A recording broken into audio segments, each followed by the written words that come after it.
നമ്മളോട് ഉണ്ടാക്കാൻ വേണ്ടി പോകുന്നത് നല്ല ക്രഞ്ചി ആയിട്ടുള്ള കോളിഫ്ലവറാണ്. നമുക്ക് നോക്കാം ഇതിലേക്ക് വേണ്ട സാധനങ്ങൾ എന്തൊക്കെയാണ്. ഞാനിവിടെ ഒരു കോളിഫ്ലവർ എടുത്തിട്ടുണ്ട്. അത് നമ്മളിങ്ങനെ കട്ട് ചെയ്തെടുക്കുമ്പോൾ കുറച്ച് വലിയ പീസായിട്ട് ഇങ്ങനെ തണ്ടോട് കൂടിയിട്ട് കട്ട് ചെയ്തെടുക്കണം. ഇത് എന്ത് ചെയ്യണമെന്ന് വെച്ചിട്ടുണ്ടെങ്കിൽ കുറച്ച് വെള്ളം ഉപ്പിട്ടിട്ട് നന്നായിട്ട് തിളപ്പിക്കുക. എന്നിട്ട് വെള്ളം നന്നായിട്ട് തിളച്ച് കഴിയുമ്പോൾ നമ്മൾ ഈ കോളിഫ്ലവർ എടുത്തിട്ട് ആ വെള്ളത്തിലേക്ക് ഇടണം. അത് കഴിഞ്ഞിട്ട് വെള്ളത്തിലേക്ക് ഇട്ടിട്ട് പിന്നെ നമ്മൾ അതിനകത്തിട്ട് വേവിക്കരുത്. ആ തിളച്ച് വെള്ളത്തിലേക്ക് ഇട്ടിട്ട് അപ്പോൾ തന്നെ വെള്ളത്തിൽ നിന്ന് എടുത്ത് മാറ്റണം. നമുക്ക് ഈ കോളിഫ്ലവർ നല്ല സോഫ്റ്റ് ആയും കിട്ടും, നല്ല ക്ലീൻ ആയും കിട്ടും. പിന്നെ ഇതിലേക്ക് വേണ്ടത് ചില്ലി പേസ്റ്റാണ്. ഞാനിവിടെ ഒരു 4 ടേബിൾ സ്പൂൺ ചില്ലി പേസ്റ്റ് എടുത്തിട്ടുണ്ട്. ഈ ചില്ലി പേസ്റ്റ് നമുക്ക് ഉണ്ടാക്കുമ്പോൾ വേണമെന്നുണ്ടെങ്കിൽ ഈ ഉണക്കമുളക് കുറച്ച് വെള്ളം ഒഴിച്ചിട്ട് നന്നായിട്ട് വേവിക്കുക.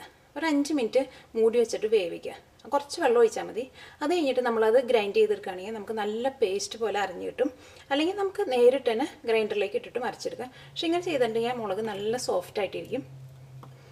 പിന്നെ നമുക്ക് ഇതിലേക്ക് വേണ്ടത് 3 table spoon ginger garlic paste, പിന്നെ മല്ലിയില. അത് നമ്മളിങ്ങനെ കുറച്ച് ചെറിയ പീസായിട്ട് ഇങ്ങനെ കട്ട് ചെയ്തെടുക്കണം. പിന്നെ നമുക്ക് വേണ്ടത് വേപ്പിൻ്റെ ഇല. അതും നമ്മളിങ്ങനെ കുറച്ച് ചെറിയ പീസായിട്ട് കട്ട് ചെയ്തെടുക്കണം. പിന്നെ ഇതിലേക്ക് വേണ്ടത് 4 table spoon കോൺഫ്ലവറും 3 table spoon മൈദപ്പൊടിയും.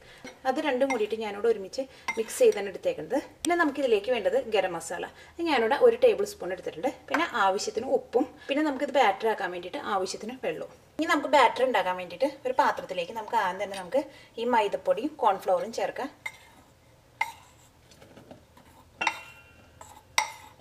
Ginger garlic paste ചേർക്കാം, ചില്ലി പേസ്റ്റ് ചേർക്കാം. നമ്മൾ ചില്ലി പേസ്റ്റിന് എടുക്കണം മുളക് നമ്മൾ കാശ്മീരി മുളക് എടുത്തിട്ടുണ്ടെങ്കിൽ നല്ല കളർ കിട്ടും. ഗരം മസാല ചേർക്കാം, വേപ്പിൻ്റെ ഇല ചേർക്കാം, മല്ലിയില ചേർക്കാം.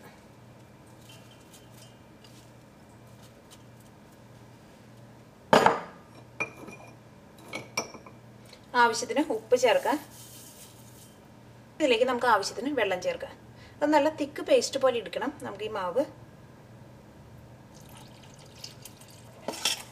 ആദ്യം തന്നെ നമുക്ക് കുറച്ച് വെള്ളം ഒഴിച്ചിട്ട് നന്നായിട്ടൊന്ന് മിക്സ് ചെയ്യാം. പിന്നെ നമുക്ക് ആവശ്യമുണ്ടെങ്കിൽ രണ്ടാമതും വെള്ളം ചേർത്താൽ മതി. നല്ല തിക്ക് പേസ്റ്റ് ആയിട്ടുണ്ട്. നമുക്ക് ഈ പേസ്റ്റ് നമുക്ക് ഈ കോളിഫ്ലവറിൻ്റെ മുകളിലേക്ക് ഇങ്ങനെ ഒഴിച്ചു കൊടുക്കാം. ഈ മാവ് നമുക്ക് ഈ കോളിഫ്ലവറിൻ്റെ എല്ലായിടത്തേക്കും ആവാൻ വേണ്ടിയിട്ട് മിക്സ് ചെയ്യാം.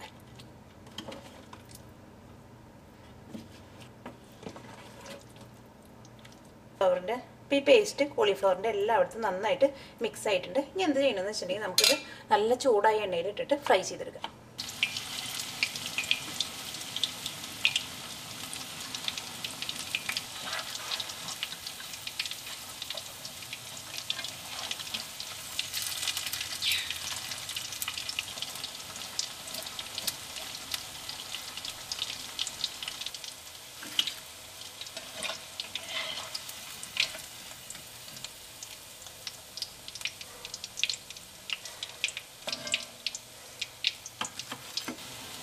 നമ്മുടെ കോളിഫ്ലവർ വറുത്തെടുത്ത് റെഡി ആയിട്ടുണ്ട്. ഈ കോളിഫ്ലവർ വേണമെന്നുണ്ടെങ്കിൽ നമുക്ക് ഡബിൾ ഫ്രൈ ചെയ്തെടുക്കാം. ഒരു പ്രാവശ്യം വറുത്ത് കഴിഞ്ഞിട്ട് പിന്നെ ഒന്നും കൂടി എണ്ണയിലിട്ടിട്ട് രണ്ടാമതും വറുത്തെടുക്കാം. അപ്പം നല്ല ക്രിസ്പി ആയിട്ടിരിക്കും. നമുക്ക് ഇഷ്ടമുണ്ടെങ്കിൽ നമുക്ക് അങ്ങനെ ചെയ്യാം.